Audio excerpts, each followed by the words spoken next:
These are some of the things I loved about Chrissie. I'm going to talk to you, Chrissie. These are the things I loved about you. I love the way that you love me from the moment that they stepped into my lap.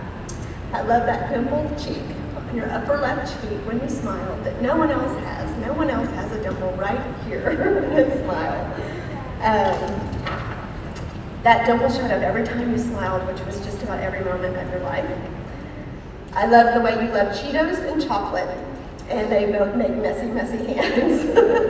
I love the way you would carry on a conversation with anyone who was willing to listen. And if they weren't willing to listen, you would make them listen.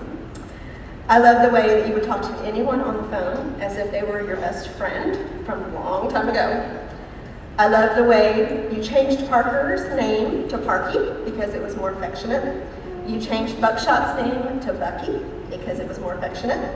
And I love the way at Buckshot's games you would yell in the loudest voice that you can muster up, "Go Bucky! I love you, Bucky!" as Sawyer was up to bat.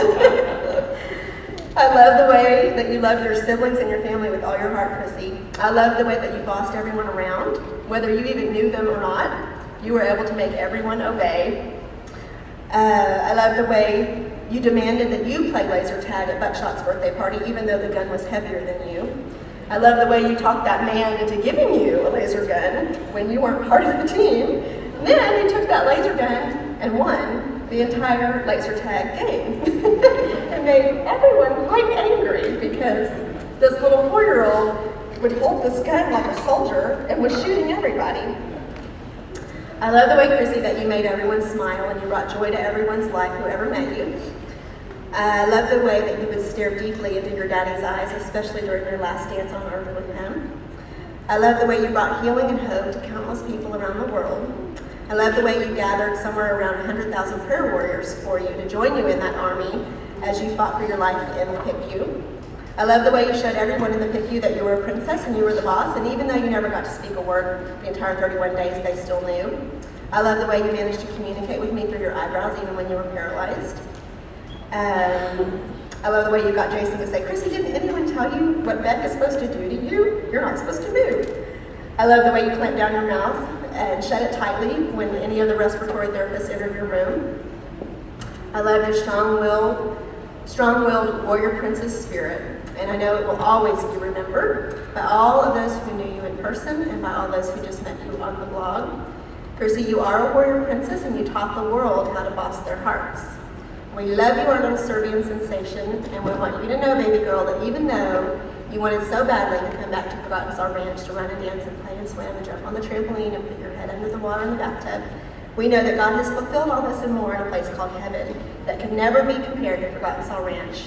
Now you have no more boo-boos, Chrissie, and you will never have another boo-boo, and you'll never have to go to a dreaded hospital ever again. Sweet love, I want you to know that when our family made a commitment to you, it was a lifelong commitment that no one could ever stop us from. When we were forced to choose a place to bury you, I couldn't stand the thought of your body being laid to rest in a cemetery where you knew no one. I felt like I was going to work in your body again, and I couldn't do it.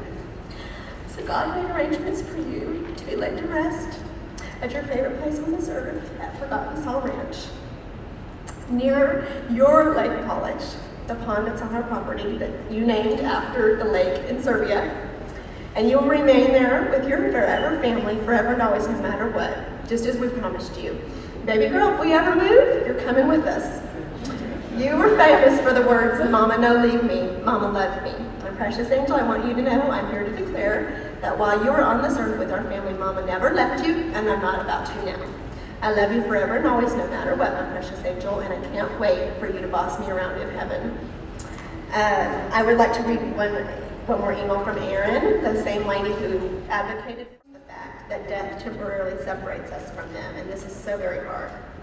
I wanted to say that in looking back just now at the photos of Christie dressed up like a princess, I realized how much she changed from the little girl that I met last year.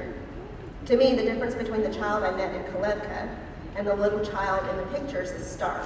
It is clear to me that you all literally breathed life into this precious little gift from God, and that she was able to experience the fullness of life and love and all that goes with that during those precious months that she had with your family.